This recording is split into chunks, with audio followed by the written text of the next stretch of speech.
In Ezekiel 38:2, God tells the prophet to set his face against a figure called Gog from the land of Magog, the chief prince of Meshech and Tubal. And right there, in that single verse, the Hebrew original contains a word that has been debated for centuries, and that word is Rosh. Rosh. Most translations render it as an adjective, chief prince, or prince of Rosh. But the Hebrew word Rosh is also a proper noun. It means head, first, the top. And when you trace it through the manuscript, you find that Rosh appears as a geographic name, a nation, not merely a title. The question is, which nation? Run a straight line due north from Jerusalem on any globe, and you land in the heart of Russia.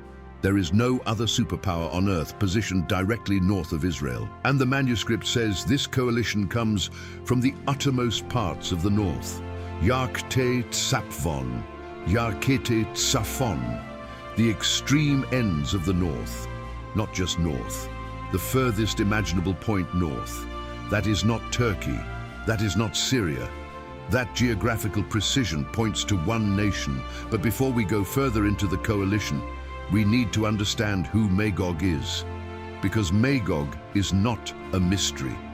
Genesis 10:2 already told us.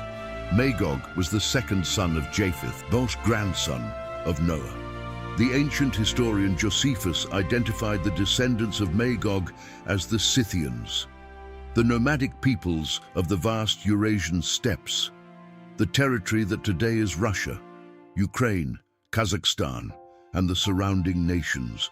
The manuscript named this territory before it had a modern name, Magog, the land of the people who came from Japheth, not a symbol, not a metaphor, a bloodline traced from the Table of Nations in Genesis 10, mapped onto the modern world with surgical precision.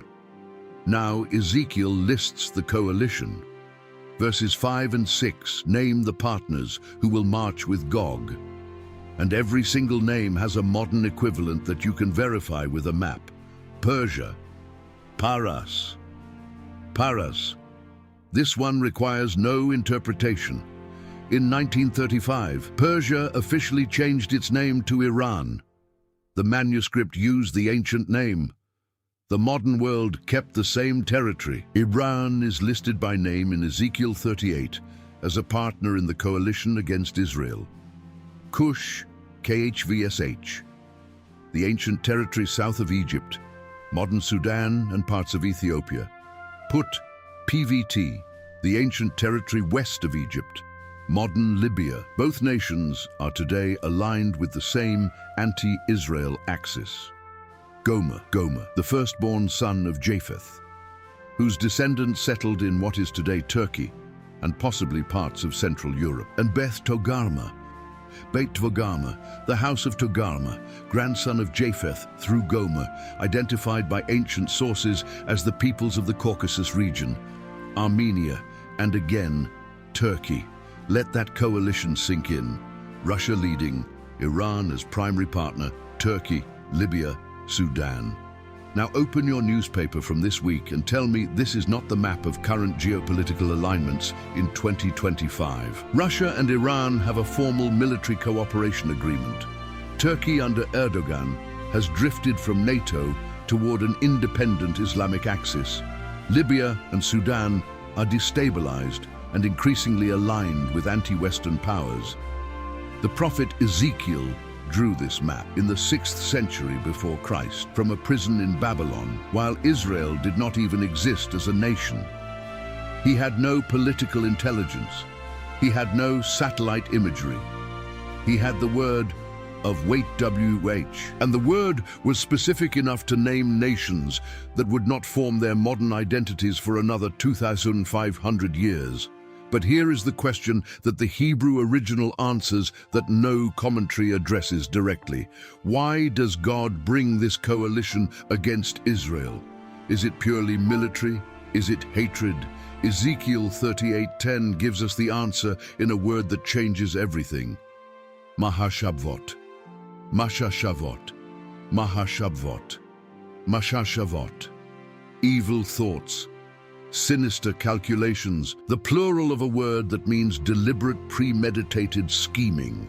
The root hashab means to weave together, to calculate, to devise. This is not impulsive rage. This is strategic planning. The coalition against Israel in Ezekiel 38 is not a hot war that breaks out suddenly. It is the execution of a long-term plan that has been woven together in the councils of nations. And verse 12 tells us what the plan is targeting. The coalition comes to take a spoil, to seize plunder, to turn their hand against the waste places that are now inhabited, against a people gathered from the nations who have acquired livestock and goods, who dwell at the center of the earth. The Hebrew phrase translated center of the earth is Tabur Haareties, Tabur Haaretz, literally the navel of the earth. In ancient Hebrew cosmology, the navel is the point of origin, the place where life was attached to the source. Israel is described not as a geopolitical convenience, but as the navel of creation itself. The attack on Israel in Ezekiel 38 is an attack on the axis of the world. Now we arrive at the most important exegetical detail in the entire passage, and it is the one that all the geopolitical commentary misses. Ezekiel 38:4 records the voice of God saying to Gog, "I will turn you around, I will put hooks in your jaws, and I will bring you out." Veshobavticha, des Veshobavticha, I will turn you around. The root shubi means to return, to reverse direction.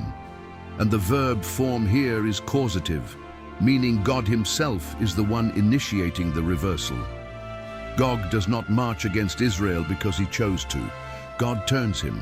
God places the hooks. God brings the coalition out. This is the theological earthquake of Ezekiel 38, the greatest military coalition in history, assembled against the smallest nation in the region, is not a human political event. It is a divine setup. God is drawing the nations to Israel the way a fisherman draws a fish, with a hook in the jaw, so that something happens on the soil of Israel that changes the consciousness of the entire world. And what is that something? Ezekiel 38:23 tells us in words that are impossible to misread. Vit gadilti, vit kadishti, vehit gadalti, vehit kadashti. I will magnify myself and I will sanctify myself, and I will be known in the eyes of many nations, and they will know that I am YHWH. The coalition is not destroyed because Israel has a better army. The coalition is destroyed because YHWH demonstrates on a global stage that he is the only sovereign. Ezekiel 38:19-20 describes what happens when God intervenes. A great earthquake. Fish of the sea and birds of the sky and beasts of the field and all creeping things, and all the people on the face of the earth shall tremble at his presence.